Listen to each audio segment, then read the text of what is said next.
A young policeman has lost part of his leg after being run over by a driver at an RBT yesterday. The driver was allegedly distracted by his phone, prompting the police commissioner to call for harsher penalties for texting motorists. And we're on the Sunday jury with 9 Honey's Shelly Horton and WSFM's Brendan Jones. Howdy. Good morning to you both. Shelley, Yep. more than 50,000 drivers have been busted for using their phones while driving. 4 demerit points. Is it enough? No, absolutely not. And only $330 as a fine. Is that what a human leg is worth? $330? I don't think so. I think we actually need to get serious on this, and you need to know what the consequences are. I have been texting and driving and veered into another lane. I am guilty of it myself, and I think that I want it to be 3 strikes, you're out, you lose your licence or something like that, so that people realise just how dangerous it is. I feel like often you're in cruise mode when you're in the car and you're not thinking, you're just going home as you were, and it's easy to just get distracted, text, and you can ruin someone's life. Well, he was just talking about how you were on a 60 Minutes assignment. You were doing that, and you were texting while driving. In America, I killed a kid and a deer. Yeah. And it was, well, not a real one. No, sorry, this is on a simulator. Yeah, it's on a simulator. in a real Oh car. my goodness! Yeah. God. Seriously, you Yeah. need to kind of explain Yeah. that a little bit more. Just I'm like, that was very cavalier. I killed a kid and a deer. Yeah.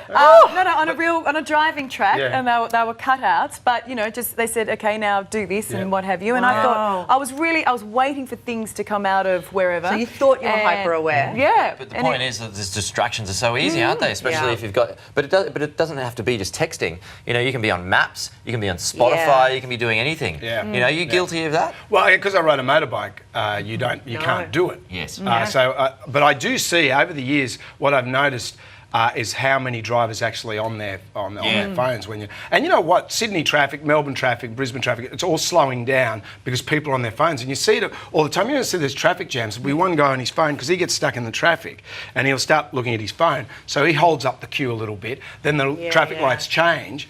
It's great for motorcyclists because you get through the traffic quicker. But it's when you drive a car, you have to give it your 100%, because there is the one time that you can die every day. When you look at it, so you look at the Harbour Bridge, you've got oncoming traffic, you know, and you're centimetres away from death every day. I think when you realise that, then perhaps you're not going to get on your phone. And if you look at the road toll this year, how many of the accidents were from one car veering onto the other side of the road? And I'd love to see those details of how many of those accidents I think a lot of them are not reported. phones. It could actually be that they were texting, not that they were falling asleep or anything like that. And I think we know that drink driving kills people, and now we know that texting kills people. Actually, so therefore, we it's need to bring it into that. It's what drink driving was to the 80s. Yeah. So texting is the new thing, and that's Yep. maybe you're right. The penalties have to be harsher. Way harsher. Okay, let's move on. The gender pay gap is starting even earlier than you might think. New research from Finder.com has shown that boys get paid 12% more pocket money than girls. Okay, so Jonesy, how much pocket money did you get when you were a kid? I mean, we're at a different era, right? I used to. I get paid in livestock. I get chickens and things. No, I think I got like I didn't get anything. My parents gave me. I got $2 a week. $2 a week. My mum gave me. $2 a week. But it was a lot, and I saved it. But I don't know what my sister got, so I can't really talk about the gender in my situation. But don't know where I'm going with that question. This is good, Pete. You've led us down a path, and we're all getting there. Does it surprise you? Let's go back to a basic question. Does it surprise you that it's so different? Who does that? I've got 3 kids. One of them's a girl. But actually, I don't really give them any pocket money. It's sort of like a need basis. You know, Dad, I need some money to buy some shoes. Sure, you got to go to school tomorrow, so you better have some shoes. You know, But what about Dad? I want money to go to the movies, or so I just pay that. I just But although I'll lend my daughter money, and then she'll go down the shop. She'll go, have you got some money? I go, I've only got $50, and she'll go down the shop, and I'll go, well, where's my change? She goes, oh, there's no change. I said, and I'm eating tuna in a tin for lunch, and she's So I ask, who's the fool? Oh yeah, Exactly. well, it's me. I'm the fool. I want your daughter negotiating my next pay increase. She's good. She's In good. my household, it was exactly even. Mum and Dad are very strict on that. So, but the other thing was we had to earn our pocket money. So it was mowing lawns and babysitting and doing all that sort of stuff. Dishes and stuff. I think what's important here is it's not actually individual families with the disparity between the kids. It's families with one child.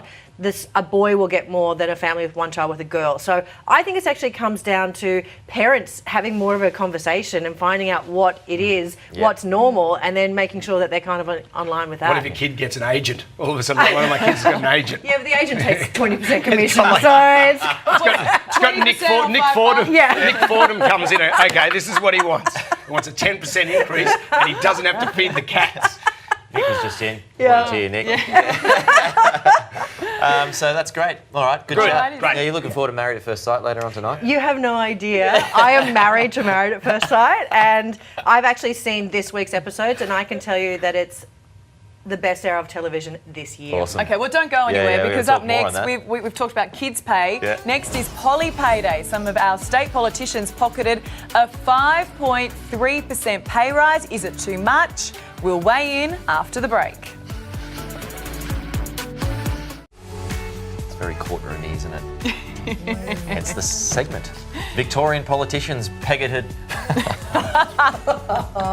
Okay, Peach is going to take a break. Let's start that again.